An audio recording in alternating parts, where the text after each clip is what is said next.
I just wanna go out and walk with you.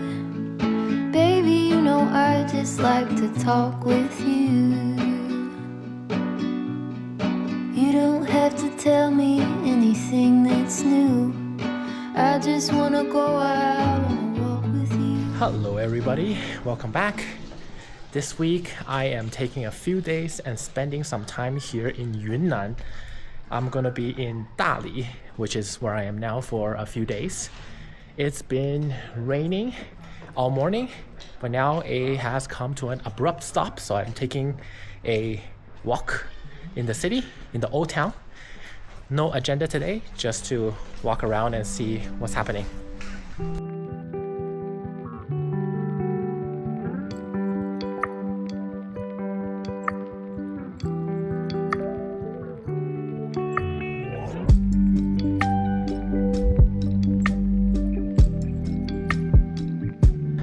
Now a bit of introduction about Yunnan. Yunnan is a province that is on the west side of China. It has a lot of ethnic minorities living here in the province. Because of its high altitude, for example, here in Dali, we're at about 2,000 meters in elevation. And because of that, you kind of have very good temperature all year round. It's also one of the reasons why I left Shanghai for a few days just to come here, because Shanghai is extremely hot right now, 35 to 38 degrees Celsius, and it's humid, and every time you go out, you're gonna sweat balls and you wanna just take a shower right away. Dali is basically a very touristy city. It is famous because of a nice mountain range, and under it there's a huge lake which is called Erhai. Hopefully we get to check this out this time as well, because it doesn't look very good when it rains. But hopefully we get a few days of sunny days. Okay, one more thing I have to mention. Because Yunnan is situated at a higher altitude, the sun and the UV rays are actually extremely harmful. So that's why I actually just put on my sunglasses even in a very cloudy and rainy day.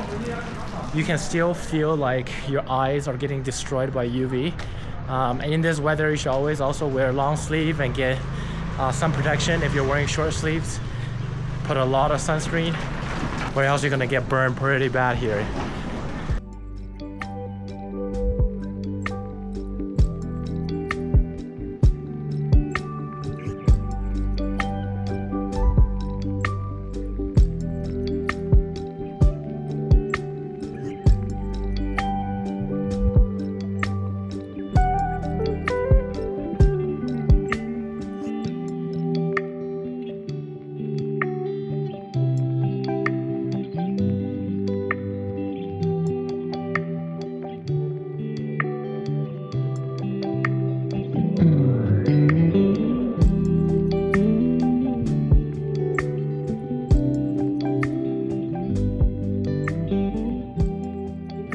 Right now, I think I'm at the vegetable or fruit markets here in the Old Town.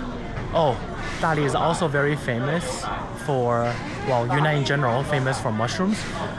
They have like hundreds of different kind of mushrooms, some of them poisonous, and they advertise these mushroom pots. If you eat it too early without being cooked, you'll get hallucinations. We're gonna try some of that on this trip as well. But here is just the market. Take a look at how many people there are.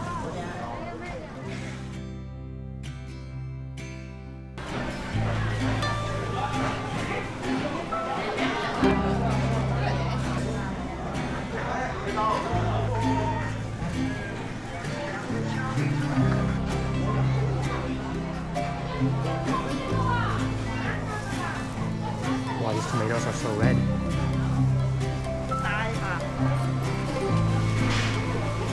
All the crayfish. Oh man, these are frogs. They're all alive. And there's turtle too. Look at this fish.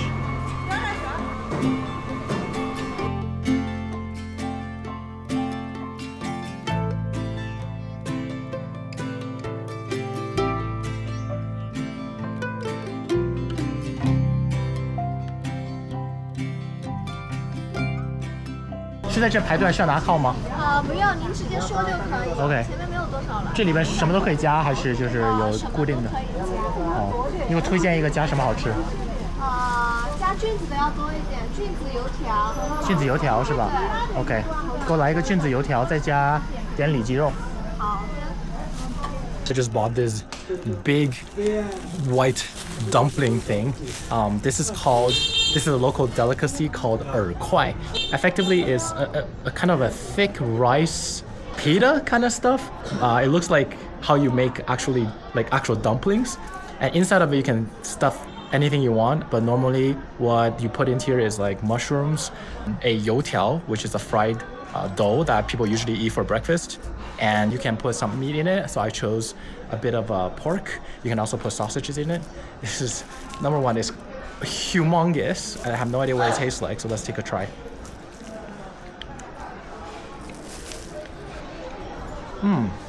Okay. So the texture of the rice pita on the outside, it's kind of like a mochi, so it's very sticky.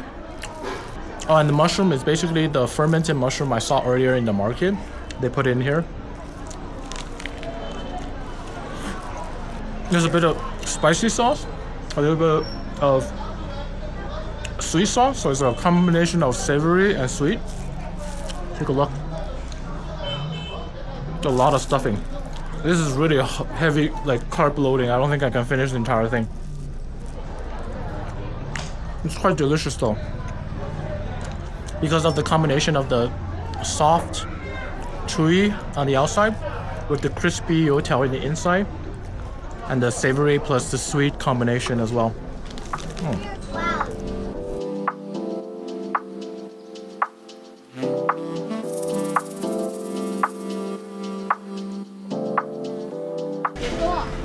Okay, I'm gonna eat this thing called the 破酥粑粑. Baba in English is actually poop, so I'm not really sure why they named it that way.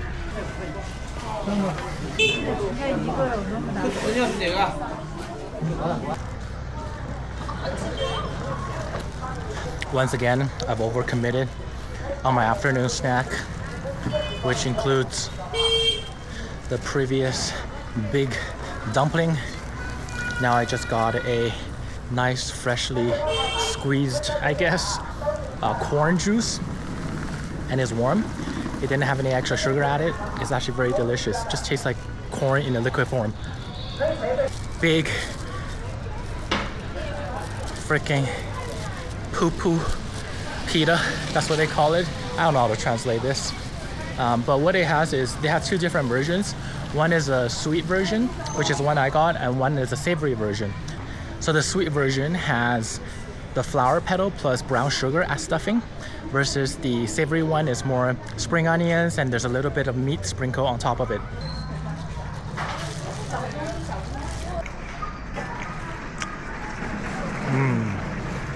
This is so good. It's freshly baked. In each one of the batches, there's only 6 of them, so you have to line up. Today, I didn't have to line up too much. I think it's because it is raining with bad weather. But look at this. This is the brown sugar filling. And it has a very floral taste because of the flower petals as well. And each bite is crispy. This entire pita, which is the size of my face, only costs 5 RMB, which is less than $1 US. Oh, this is so good. Just a perfect amount of sweetness, not overbearing. And the flower petal, the floralness of this just adds another layer of complexity. So good.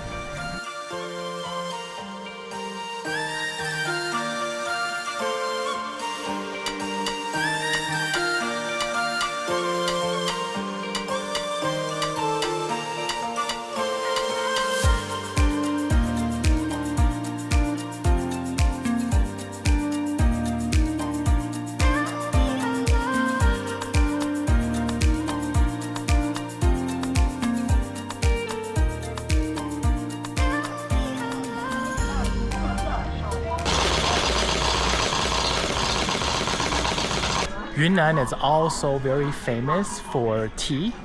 However, I think in the last few years, because of the introduction of Starbucks and all the Western coffee companies, Yunnan is actually one of the biggest producer of good coffee as well. So you see a lot of coffee shops, and you can buy a lot of coffee beans here that are homegrown in this province.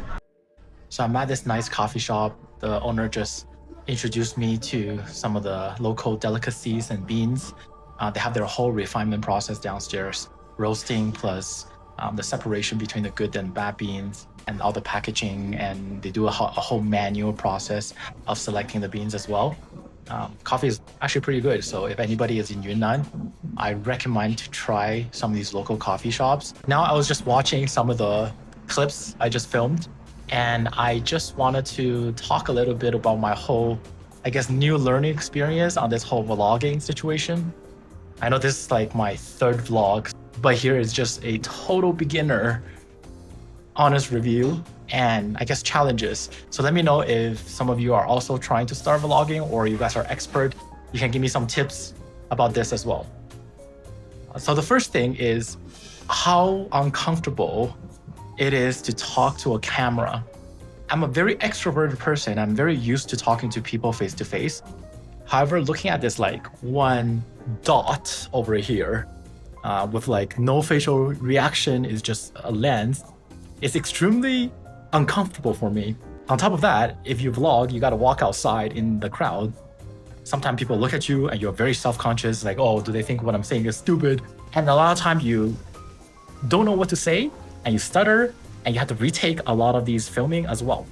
And that's one of the biggest challenge I have right now. If any of you have any tips on how to get better at this, please do let me know. The second thing I'm finding as one of the biggest challenge of vlogging is overthinking. Like right now, I'm spending a lot of the time just scripting, figuring out what to say, when to say it. And this is like a whole planning process, which is very tedious. I don't know if it's me or is there just easier way just to walk around and just see something interesting and just to talk about it. Some of the very good vlogs I see, I just feel like these guys are so comfortable in front of the camera and can pick out these small nuances that they see on a daily life and make it very interesting. For me, I still find that very difficult. However, from this whole filming yourself and your daily life, I do notice that I start seeing the world a bit differently. I'm more observant. I start to see things more carefully. I look at the detail a lot more rather than just walking by or looking at my phone. I forgot one thing. Learning to be a content creator at middle age, it is very uncomfortable because you are, at this age, you're not very comfortable with starting to learn something from zero. I don't know if anybody feels that. That's what I feel. I felt like I was comfortable with my life, comfortable with my skills, and bam, I have to learn a complete different new skill and a new way to approach things. Yeah, this has been my very newbie take on the challenges of doing vlogs or generating content in general. So please let me know if there's any tips that you guys have and help me learn this from scratch.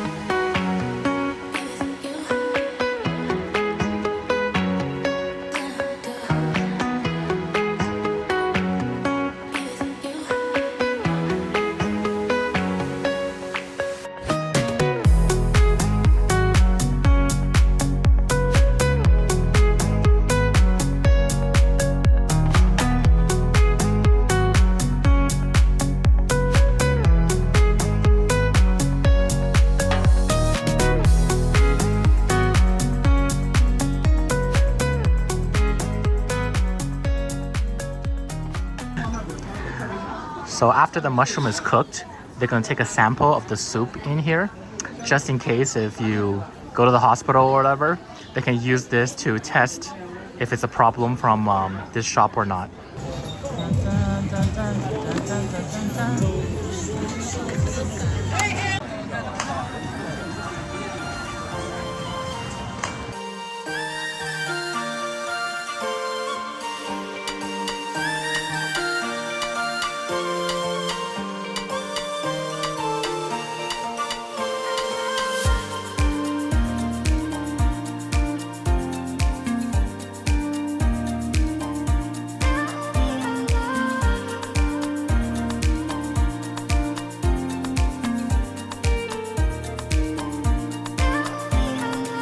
have here Chinese haman.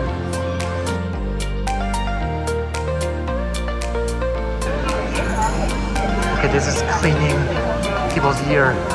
There's like a camera over there. You can see the ear canal. Oh god, it's so dirty!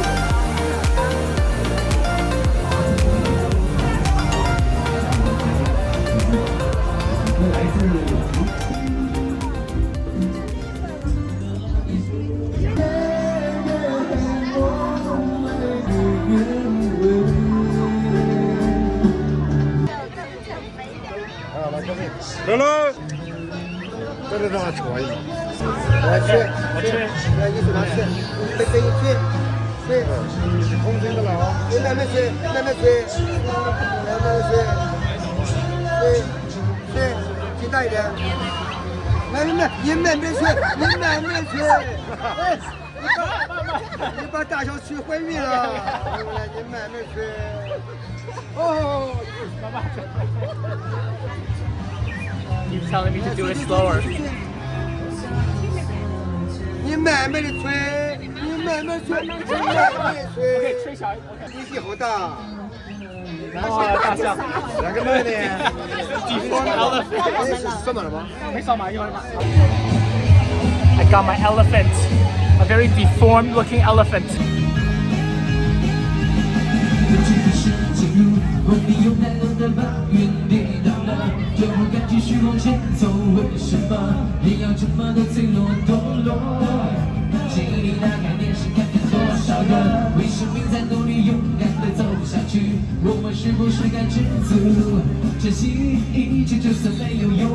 爱为你唱出来，爱情和你说。你自己吧，你是你，学不会假装潇洒，结果呢会带到放弃他，把过去牵扯成一段深。